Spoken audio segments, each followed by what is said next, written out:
حاضرین، آج ہم قرآن و حدیث کی روشنی میں ان صفات اور کیریکٹرز پر غور کریں گے جن کے بارے میں قرآن و حدیث سے پر غور کرنے سے معلوم ہوتا ہے کہ اگر یہ صفات ایک انسان کے اندر موجود نہ ہو تو نہ تو وہ اس دنیا میں سکسیس حاصل کر سکتا ہے اور نہ کل آخرت میں جنت میں اعلیٰ مقام حاصل کر سکتا ہے۔ دیکھیے، کسی انسان کی خوبصورتی اور بیوٹی اس کے لباس اور اس کے ڈریس میں نہیں ہے۔ کسی انسان کی خوبصورتی دراصل اس کے کردار اور اس کے کیریکٹر میں۔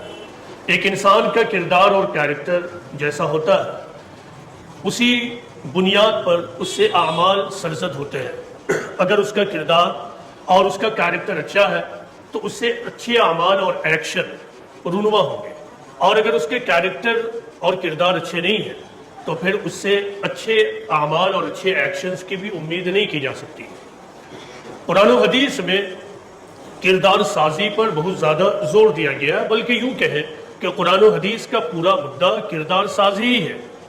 اسی کردار سازی کو قرآن و حدیث کی زبان میں ہم کہتے ہیں ربانی شخصیت بنانا۔ یہ قرآن کے الفاظ ہیں، یعنی ڈیوائن پرسنالٹی کو ڈیولپ کرنا۔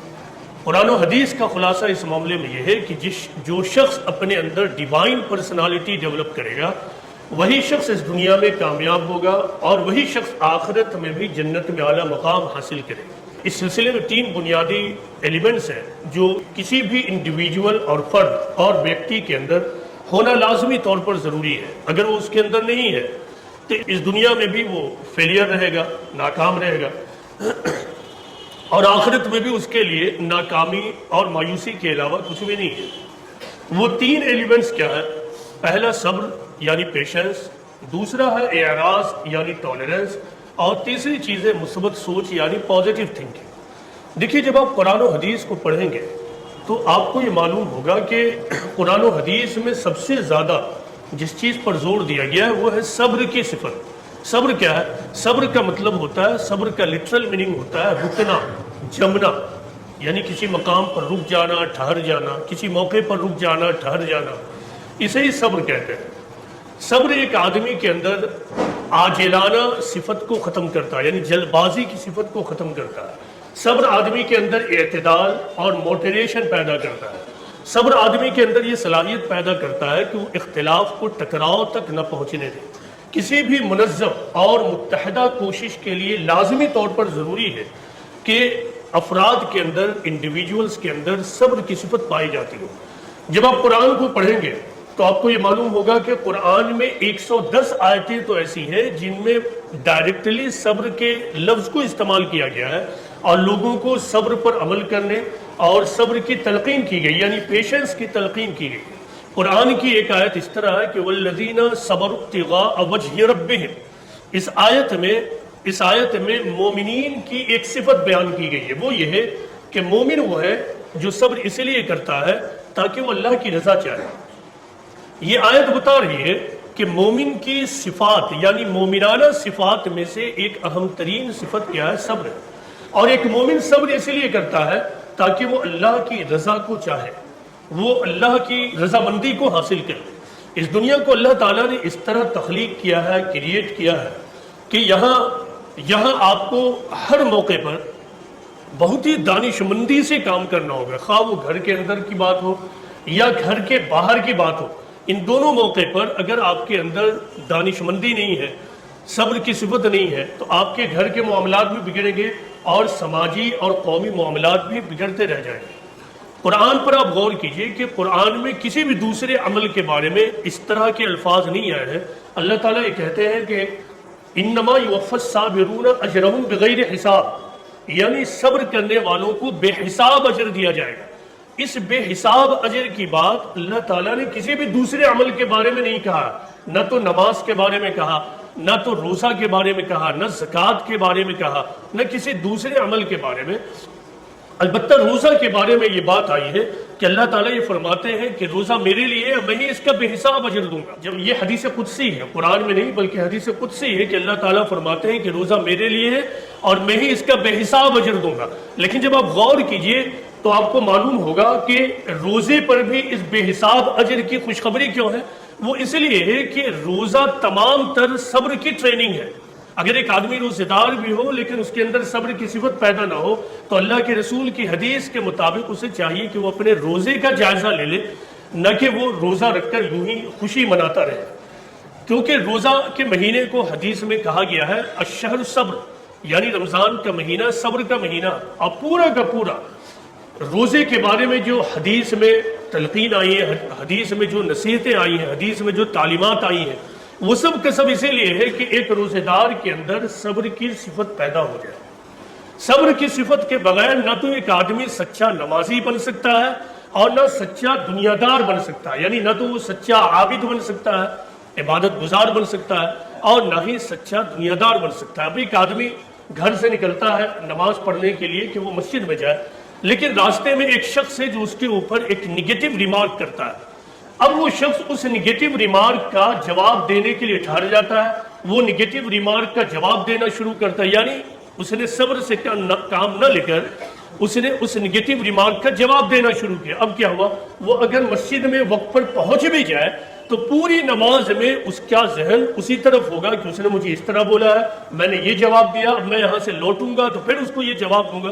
معاملہ یہ کہ اس کی پوری نماز ہی خراب ہو کر رہ جائے گی۔ یہی معاملہ تمام دینی اعمال کا ہے کہ اگر آدمی صبر اور تحمل سے کام نہ لے تو وہ ہر لمحہ دوسروں سے ٹکراتا رہے گا، وہ معاملات میں عاجلانہ اقدام لے گا، یعنی جلد بازی والا اسٹیپ، وہ اپنے معاملے کو اختلاف سے اٹھا کر تشدد اور وائلنس تک پہنچا دے گا۔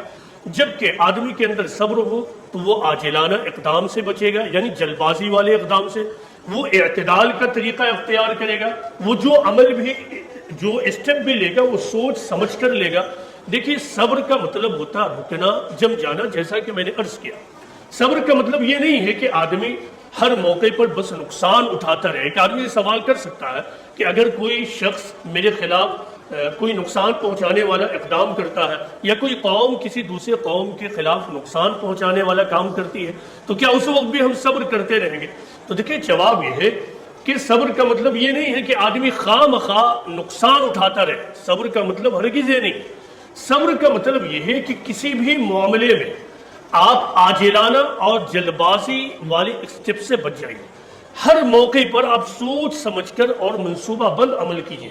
کسی بھی موقع پر اسٹیپ لینے سے پہلے یہ سوچئے کہ میرے اقدام کا کوئی مثبت نتیجہ نکلے گا، پازیٹیو رزلٹ نکلے گا یا پھر نگیٹیو رزلٹ نکلے گا، یعنی میرے اقدام کا مجھے کوئی فائدہ پہنچنے والا ہے یا پھر نقصان پہنچنے والا ہے۔ اگر فائدہ پہنچنے والا ہے تو اسٹیپ لے لیجئے، اگر آپ اپنے آپ کو نقصان سے بچا سکتے ہیں تو فوری اسٹیپ لے لیجئے، لیکن اگر آپ کے اسٹیپ لینے سے مزید نقصان میں اضافہ ہو تو پھر یہ دانشمندانہ اقدام نہیں ہوگا بلکہ غیر دانشمندانہ اقدام ہوگا۔ اور سب اس وقت یہ کہے گا آپ سے کہ تم صبر کا دامن تھامو، تھوڑا رک جاؤ، ٹھہر جاؤ اور صحیح وقت کا انتظار کرو، پھر تم اقدام کر کے اپنے معاملے کو سمجھ بوجھ کر تم اپنے معاملے کے تحت اقدام کرنا۔ تو صبر کا مطلب یہ ہے کہ جب آپ کے پاس کوئی معاملہ پیش آئے، خواہ انفرادی زندگی کا معاملہ ہو یا قومی زندگی کا معاملہ، تو جب آپ کے پاس کوئی معاملہ، آپ کے سامنے کوئی معاملہ ہو تو اس معاملے میں جوش والا اقدام نہ لیا جائے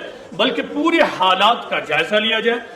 حالات کا جائزہ لینے کے بعد اس کے فیوریبل کنڈیشن اور انفیوریبل کنڈیشن، یعنی موافق پہلو اور غیر موافق پہلو کا جائزہ لیجئے۔ آپ یہ دیکھیے کہ اس کا پروز کیا ہوگا، کونز کیا ہے، کیا چیز نقصان پہنچا سکتی ہے، کیا چیز فائدہ پہنچا سکتی ہے۔ ان تمام چیزوں کا جائزہ لینے کے بعد اب آپ اسٹیپ لیں، اسی کو ہم صبر کہتے ہیں۔ پورے قرآن و حدیث میں اتنا زیادہ صبر کی اہمیت، صبر پر زور دیا گیا ہے کہ ایک انگریز مبصر نے بالکل صحیح طور پر اسلام کی تعلیم کا جائزہ لیتے ہوئے کہا کہ one of the fruits of Islam has been that stubborn and durable patience، یعنی اسلام کا ایک پھل انسانیت کے لیے شدید اور مستقل قائم رہنے والا صبر ہے۔ یعنی اسلام کا ایک پھل جو اس نے انسانیت کو دیا ہے وہ کیا ہے؟ شدید اور مستقل قائم رہنے والا صبر ہے۔ یعنی اسلام صرف صبر کی بات یوں ہی نہیں کرتا بلکہ اسلام تو صبر کی بات اس طرح کرتا ہے کہ مومن ہر حال میں صبر کا طریقہ اختیار کرے۔ لہٰذا اس کی انتہا اللہ نے یہ پہنچائی کہ انما یوفی الصابرون اجرهم بغیر حساب، بلا شبہ اللہ تعالیٰ صبر پر بے حساب اجر دے گا۔ اسی طرح قرآن میں دوسرے مقام پر صبر پر یہ بھی سوال ہو سکتا ہے آخر ہم کب تک صبر کریں؟ اللہ تعالیٰ کہتا ہے وَلِرَبِّكَ فَاصْبِرْ، اپنے رب کے لیے صبر کرو۔ جس طرح نماز کے لیے قرآن میں یہ حکم ہے کہ اپنے رب کے لیے نماز پڑھو، ایگزیکٹلی اسی انداز میں قرآن میں صبر پر یہ حکم دیا گیا ہے کہ وَلِرَبِّكَ فَاصْبِرْ، اپنے رب کے لیے نماز پڑھو۔ دوسرے مقام پر یہ کہا گیا ہے کہ اپنے رب کے لیے صبر کرو۔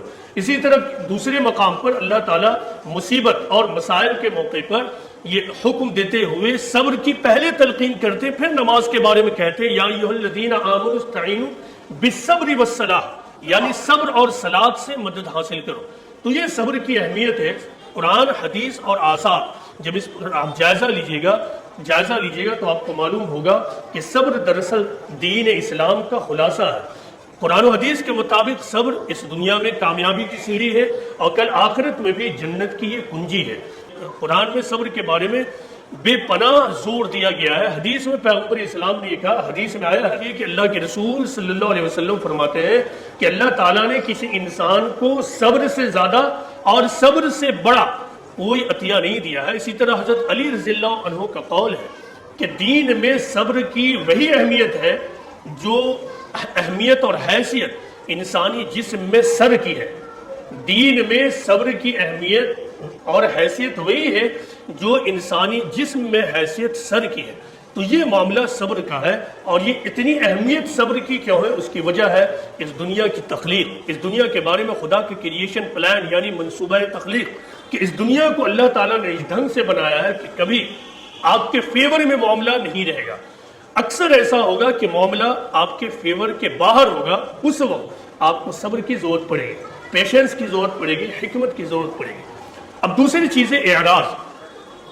اسلام نے جو معاشرتی اصول دیا ہے، یعنی سوشل ایتھکس اور سوشل پرنسپل، ان میں سے ایک سوشل پرنسپل وہ ہے جسے اعراض کہتے ہیں، انگریزی میں اسے اوائڈنس کہتے ہیں۔ اعراض، اسلام میں اعراض کی اہمیت کیا ہے اس کا اندازہ لگائیے، اور کیوں اہمیت ہے، اس کی وجہ کیا ہے۔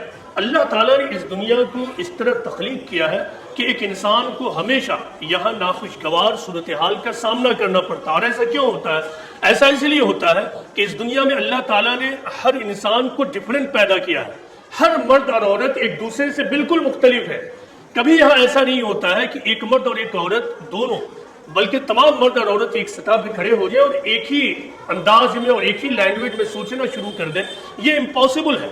اور جب یہ امپاسبل ہے تو ایک آدمی ایک ڈھنگ سے سوچتا ہے، دوسرا آدمی دوسرے ڈھنگ سے۔ اب دوسری چیز یہ ہے کہ اللہ تعالیٰ نے امتحان کی مصلحت کے خاطر ہر آدمی کو آزادی اور فریڈم دے دیا ہے۔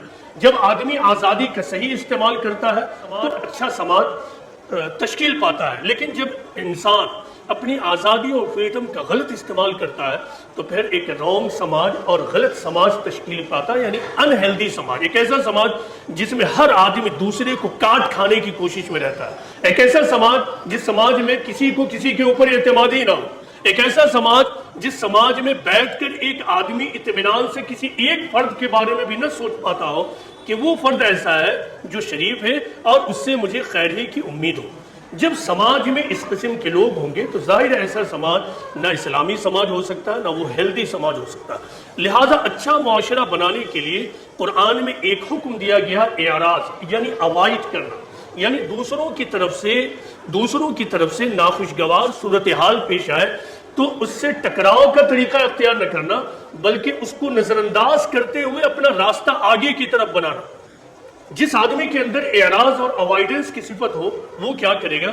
ہر لمحے میں ٹکراؤ سے اپنے آپ کو بچائے گا، پرووکیشن اور اشتعال کا جواب وہ نہیں دے گا، وہ اپنے معاملے میں اور اپنے مسئلے کے وقت ہمیشہ مواقع کو تلاش کرتا رہے گا۔ یہ اعراض کی پالیسی، اس دنیا کو اللہ تعالیٰ نے ایک ڈھنگ سے بنایا ہے کہ یہاں اگر ٹکراؤ، اشتعال اور مسائل ہو تو عین اسی وقت یہاں مواقع بھی موجود ہوتے ہیں، اپرچونیٹیز بھی موجود ہوتی ہیں، لیکن ان اپرچونیٹیز اور مواقع جسے ہندی میں کہتے ہیں اوسر، ان اوسروں کا فائدہ کون اٹھائے گا؟ ان اوسروں کا فائدہ وہی اٹھا سکتا ہے جو صبر سے کام لے اور اعراض کا طریقہ اختیار کرے، یعنی اوائڈنس کا طریقہ، یعنی براہ راست ٹکراؤ کا طریقہ نہ اختیار کرتے ہوئے وہ کوئی دوسرا راستہ اختیار کر کے اپنے منزل مقصود کی طرف آگے بڑھتا رہے۔ آپ نے کبھی جھرنوں کو گرتے ہوئے دیکھا ہوگا، جب پانی اوپر سے جھرنے سے گرتا ہے، یا کسی ایسے علاقے میں گئے ہوں گے جہاں بہت زیادہ پانی کے جھرنے ہو، پانی کے سوتے بہ رہے ہوں، آپ نے کبھی دیکھا ہے کہ پانی جب اوپر سے گرتا ہے تو اوپر سے گر کر وہ جب اس کے سامنے پتھر ہوتا ہے تو اس پتھر سے زبردستی ٹکراؤ اختیار نہیں کرتا، بلکہ اس پتھر کے دائیں بائیں سے وہ اپنا راستہ نکال کر آگے بڑھ جاتا ہے، اور عین اسی وقت وہ اس پتھر سے بھی ملتا رہتا ہے، تو دھیرے دھیرے وہ پتھر بھی گھستا رہتا ہے، اور دوسری طرف وہ جو اپنا نیا راستہ بنایا ہوا ہوتا ہے دائیں بائیں سے پیچھے سے، وہ اس راستے پر چل کر اپنے منزل کی طرف بھی بڑھتا رہتا ہے۔ یہی انسانی زندگی میں اعراض کا طریقہ، لہذا قرآن میں اللہ تعالیٰ یہ کہتے ہیں کہ خذ العفو وامر بالعرف واعرض عن الجاہلین، یعنی نادانوں سے درگزر کرو، بھلائی کا حکم دو، اور نادانوں سے اعراض کرو، درگزر کرو، اوائڈ کرو، بھلائی کا حکم دیتے رہو اور نادانوں سے اعراض کرو۔ اگر آپ کی زندگی میں مقصد ہے لیکن آپ کی زندگی میں اور آپ کے اندر اعراض کی صفت اور پرسنالٹی موجود نہیں ہے تو آپ یاد رکھیے کبھی منزل مقصود تک نہیں پہنچ سکتے ہیں۔ سیرت ابن ہشام میں ایک واقعہ ہے، اس واقعے سے آپ کو اندازہ ہوگا کہ جس آدمی کے اندر صحیح معنوں میں اسلام داخل ہو جائے اس کے اندر اعراض کا طریقہ اور اعراض کی پالیسی بھی داخل ہو جاتی ہے۔ ایک واقعہ ہے جو سیرت ابن ہشام میں اس طرح ہے کہ چند نصرانی پیغمبر اسلام محمد صلی اللہ علیہ وسلم سے ملنے آئے، مل کر انہوں نے پیغمبر اسلام سے بات چیت کی۔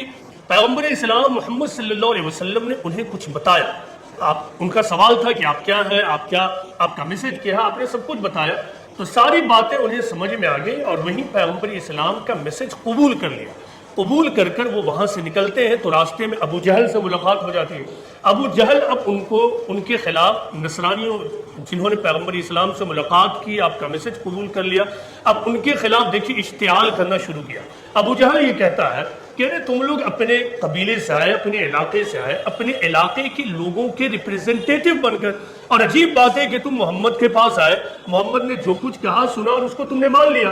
تمہیں چاہیے تھا کہ تم تحقیق کرتے، اس آدمی کے بارے میں معلوم کر لیتے یہ آدمی کیسا ہے کیسا نہیں ہے۔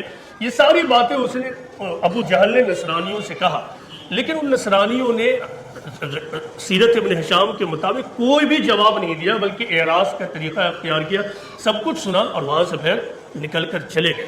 غور کرنے سے معلوم ہوتا ہے کہ جو آدمی اسلام کو اپنے اندر پوری طرح پی جائے، اسلامی تعلیمات کو پی جائے، تو پھر اس کے اندر اعراض یعنی اوائڈنس کا طریقہ بھی خود بخود داخل ہو جائے گا۔ لیکن جو آدمی اسلام کو نہ پیے، یا دوسرے لفظوں میں جس کے اندر اعراض کا طریقہ اور پرنسپل نہیں ہے، اس کا مطلب یہ ہے کہ اس نے ابھی اسلام کی تعلیم کو سمجھا ہی نہیں۔ اب تیسری چیز دیکھیں، انسانی زندگی میں ایک اہم ترین چیز وہ ہے جسے ہم سوچ کہتے ہیں۔ ہر آدمی سوچتا ہے، ہر مرد اور عورت سوچتا ہے۔ سوچ بنیادی طور سے دو طرح کی ہوتی ہے، ایک منفی سوچ اور دوسری ہوتی ہے مثبت سوچ۔ منفی سوچ انگلش میں کہتے ہیں نیگیٹو تھنکنگ، مثبت سوچ یعنی پازیٹیو تھنکنگ۔ یہ دو طرح کی وسیع پیمانے پر سوچ ہوتی ہے اور انہی سوچ پر آپ کے تمام معاملات ڈیپینڈ ہوتے ہیں۔ منفی سوچ کیا ہے؟ منفی سوچ یعنی نیگیٹو تھنکنگ۔ نیگیٹو تھنکنگ یہ ہے کہ آپ ہر معاملے میں تاریکی کو دیکھیں، آپ ہر معاملے میں مواقع کو فوکس اور اپرچونیٹی کو فوکس کرنے کے بجائے مسائل کو دیکھیں، آپ ہر موقع پر ہوپلیس اور نا امید ہو جائیں۔ اس کے مقابلے میں مثبت سوچ یہ ہے کہ آدمی ہر موقع پر پر امید رہے، وہ تاریکی میں بھی روشنی کے پہلو کو ڈھونڈ لے، وہ ہر موقع پر پرابلم کے بجائے اپرچونیٹی، مواقع اور اوسر پر فوکس کرے۔ اس کو اس بات پر یقین ہو کہ کریٹر آف دی یونیورس نے یعنی خالق کائنات نے اس دنیا کو اس ڈھنگ سے بنایا ہے کہ یہاں اگر پرابلم ہے، یعنی چاہے ذاتی زندگی کا معاملہ ہو یا پھر سماجی اور قومی زندگی کا معاملہ، اگر مسئلہ ہے تو اس کا مطلب یہاں موقع اور اپرچونیٹی بھی ضرور ہے، لہٰذا ہمیں چاہیے کہ ہم اپرچونیٹی کو استعمال کریں۔ مثبت سوچ کا مطلب ہوتا ہے ریئلسٹک تھنکنگ یعنی حقیقت پسندانہ سوچ، اور منفی سوچ کا مطلب ہوتا ہے غیر حقیقت پسندانہ سوچ یعنی ان ریئلسٹک سوچ، یعنی وہ چیز جو فی الواقع موجود ہی نہ ہو، جو چیز ہو ہی نہ سکے۔ اب دیکھیں مثبت سوچ آدمی کے اندر یعنی پازیٹیو سوچ آدمی کے اندر کتنی بڑی تبدیلی پیدا کر دیتی ہے، کتنا بڑا انقلاب پیدا کر دیتی ہے، اس کا اندازہ لگائیے بس ایک واقعے سے۔ کہا جاتا ہے کہ ایک ہندوستانی جاپان کے سفر پر گیا۔ جاپان کے سفر پر ایک روز اس نے اپنے جاپانی میزبان سے کہا کہ کتنا افسوس کا لمحہ ہے، تم لوگوں کے ساتھ کتنا برا کیا گیا کہ تاریخ میں سب سے پہلا 2 ایٹم بم تمہارے 2 شہروں پر پھینکا گیا۔ یعنی یہ انہوں نے اظہار ہمدردی کے طور پر کہا۔ ایک ہندوستانی نے ایک جاپانی صاحب کو معلوم ہے کہ سیکنڈ ورلڈ وار کے زمانے میں امریکہ نے جاپان کے 2 شہر یعنی ہیروشیما اور ناگاساکی پر ایٹم بم گرا دیا تھا، جس کے نتیجے میں پورا کا پورا شہر تباہ ہو گیا تھا، بلکہ کہا جاتا ہے کہ آج بھی وہاں جو بچے پیدا ہوتے ہیں ان کے اوپر ان کے اثرات اور ایفیکٹس موجود ہیں۔ اب دیکھیے اس کا جواب اس جاپانی نے کیا دیا۔ اس جاپانی نے کہا کہ نہیں، ایسا بالکل بھی نہیں ہے۔ اس جاپانی نے کہا کہ نہیں، ایسا بالکل بھی نہیں ہے، ہمارے جو شہر ہے، ہمارے جو شہر تھے، ہمارے شہر چھوٹی اور تنگ گلیاں، گندی سڑکیں، پرانی عمارتیں، ہم عام حالات میں اپنی ان شہروں جن کو ہیروشیما اور ناگاساکی کہتے ہیں ان کی ترقی نہیں کر سکتے تھے، لیکن جب امریکہ نے 2 ایٹم بم گرایا تو یہ ہیروشیما اور ناگاساکی پوری طرح صفحہ ہستی سے مٹ گیا۔ اب ہم نے یہ کیا کہ قدیم ملبہ کے اوپر انتہائی بہترین جدید تعمیر کر دی، یعنی پرانے ملبے اور کوڑا کرکٹ کے اوپر ہم نے نیو شاندار کنسٹرکشن کر دیا۔ یہ دیکھیے پازیٹیو سوچ، مثبت سوچ کا فرق۔ اگر یہی نگیٹو تھنکر ہوتا تو وہ بیٹھ کر بولتا ہاں امریکہ نے ہمارے اوپر بہت ظلم کیا ہے، اس نے 2 ایٹم بم گرایا، پوری ہیومن تاریخ میں یہ سب سے بڑا ظلم ہے، امریکہ سب سے بڑا ظالم ہے، امریکہ سب سے بڑا ٹیررسٹ ہے۔ تو جو نگیٹو قوم اور نگیٹو تھنکرز ہوتے ہیں وہ اسی قسم کا چرچا کرتے ہیں، لیکن جو پازیٹیو لوگ ہوتے ہیں، پازیٹیو تھنکرز ہوتے ہیں، وہ اپنے اندر کسی بھی موقع پر نگیٹو تھنکنگ کو داخل نہیں ہونے دیتے۔ یاد رکھیے زندگی میں سوچ کا بہت بڑا دخل ہے۔ ایک آدمی کے سامنے ہاف گلاس آف واٹر پیش کیا گیا، یعنی آدھا گلاس پانی۔ اب اس پانی کو ہم سب دیکھ رہے ہیں، ایک آدمی اس آدھے گلاس پانی کو دیکھ کر کہتا ہے کہ اس میں آدھا گلاس خالی ہے، لیکن دوسرا آدمی یہ دیکھ کر یہ کہتا ہے کہ اس میں آدھا گلاس پانی ہے۔ یہ ہے موقع کو دیکھنا، یعنی ایک نے پرابلم کو دیکھا کہ آدھا گلاس خالی ہے، دوسرے نے اپرچونیٹی کو دیکھا کہ آدھا گلاس بھرا ہوا۔ اگر آپ زندگی میں کامیابی حاصل کرنا چاہتے ہیں، خواہ دنیا کے اعتبار سے اور دین کے اعتبار سے، تو آپ کو چاہیے کہ اپنے اندر صبر، اعراض اور پازیٹیو تھنکنگ پیدا کیجیے، یعنی پیشنس، ٹالرنس اور پازیٹیو تھنکنگ۔ اللہ تعالیٰ سے یہ دعا ہے کہ اللہ تعالیٰ ہم سب کو سمجھنے کی توفیق عطا فرمائے۔ وما علینا الا البلاغ المبین۔